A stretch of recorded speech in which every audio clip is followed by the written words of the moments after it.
Assalamualaikum warahmatullahi wabarakatuh. Bismillahirrahmanirrahim. Alhamdulillahirabbil alamin wa bihi nasta'inu ala umuri dunya waddin. Wassalatu wassalamu ala asyrafil anbiya'i wal mursalin sayyidina Muhammad wa ala alihi wa sahbihi ajma'in. Rabbi shrah li sadri wa yassir li amri wahlul 'uqdatam min lisani yafqahu qawli. Amma ba'du. Sahabat beriman yang dirahmati Allah, syukur alhamdulillah kita masih bisa berjumpa lagi di channel Berkah 3 Menit dalam keadaan sehat walafiat. Besar harapan dan doa saya semoga sahabat semua selalu diberikan kesehatan, dimurahkan rezekinya dan dipanjangkan umurnya. Amin ya rabbal alamin. Sahabat beriman yang dirahmati Allah, malam pertama di alam kubur adalah malam pertama mayit pasca dikuburkan. Dalam Islam, malam ini memiliki kekhususan tersendiri dan terdapat sejumlah riwayat yang membicarakan peristiwa-peristiwa yang terjadi pada malam ini. Malam pertama di alam kubur adalah malam terpenting bagi seseorang yang telah meninggal dunia. Syekh Abdurrahim bin Ahmad dalam kitab Daqaiqul Akhbar mengutip riwayat mengenai percakapan malaikat dengan ahlul kubur. Diriwayatkan dari Abdullah bin Salam radhiyallahu anhu yang menceritakan bahwa setelah jenazah dikuburkan, datanglah seorang malaikat mengunjunginya. Malaikat tersebut bernama Rumman. Kehadirannya sebelum malaikat Munkar dan Nakir. Malaikat Rumman datang dengan muka yang bercahaya. Sinarnya menyerupai sinar matahari. Malaikat Rumman duduk di dekat jenazah kemudian berkata, "Tulislah segala amalmu yang baik dan yang buruk." Jenazah itu pun bertanya, "Dengan apa aku menulisnya? Di mana penaku? Di mana tintaku?" Malaikat menjawab, "Gunakan ludahmu sebagai tinta dan jari sebagai penanya." Jenazah bertanya lagi kepada malaikat Rumman, "Aku tuliskan kemana pena ini, sementara aku tidak punya kertas?"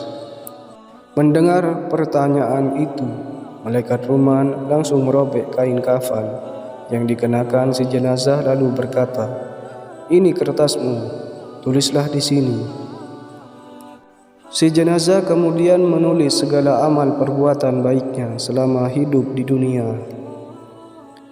Setelah tinggal menulis amal yang buruk, si jenazah merasa malu kepada malaikat Rumman. Lalu ia berkata, "Wahai malaikat, bagaimana aku menulisnya? Saya malu." Mendengar perkataan si jenazah, malaikat Rumman berkata, "Wahai orang yang bersalah, kenapa engkau malu hari ini?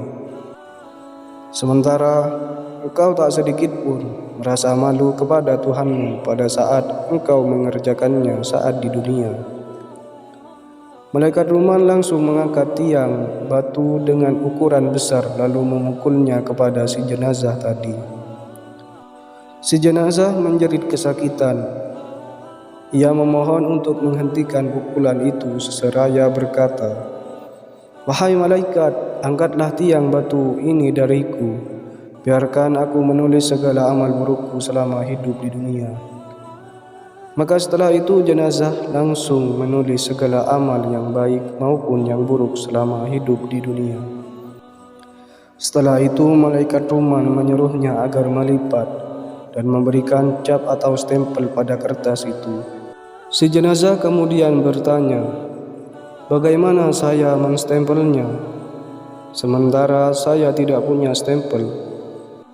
Mendengar pertanyaan si jenazah, malaikat Rumman berkata, "Pakailah kukumu untuk menyetempelnya."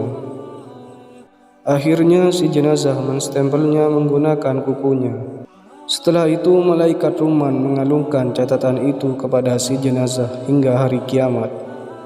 Sebagaimana firman Allah Subhanahu wa taala dalam surat Al-Isra ayat 13.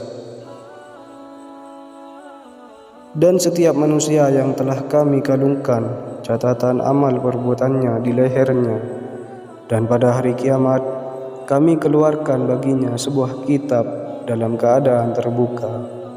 Al-Quran Surah Al-Isra ayat 13. Setelah itu malaikat Munkar Nakir datang seperti malaikat Tuman, yaitu menginterogasi si jenazah. Ketika orang yang suka melakukan dosa dan maksiat pada hari kiamat, Allah Subhanahu wa Ta'ala menyuruh membaca buku catatan amalnya. Maka ia pun membaca catatan amal yang baik. Pada saat mau membaca amal yang buruk, ia diam. Allah Subhanahu wa Ta'ala bertanya kepadanya, "Kenapa engkau tidak membacanya?" Ia kemudian menjawab, "Wahai Tuhanku, aku malu membaca catatan ini." Allah berfirman, "Kenapa sekarang engkau malu padaku, padahal engkau tidak malu saat engkau melakukannya di dunia?" Maka ia pun menyesal atas semua dosa-dosa yang ia perbuat selama hidup di dunia. Akan tetapi menyesal pun tidak berguna, nasi telah menjadi bubur. Ia tak akan bisa hidup lagi, tidak ada kesempatan lagi untuk memperbaikinya. Kini dia saatnya menerima konsekuensi segala amal perbuatannya selama hidup di dunia. Allah Subhanahu wa Ta'ala berfirman dalam surat Al-Haqqah ayat 30-31. Allah berfirman, "Tangkaplah dia, lalu belenggulah tangannya ke lehernya. Kemudian masukkanlah dia ke dalam api neraka yang menyala-nyala."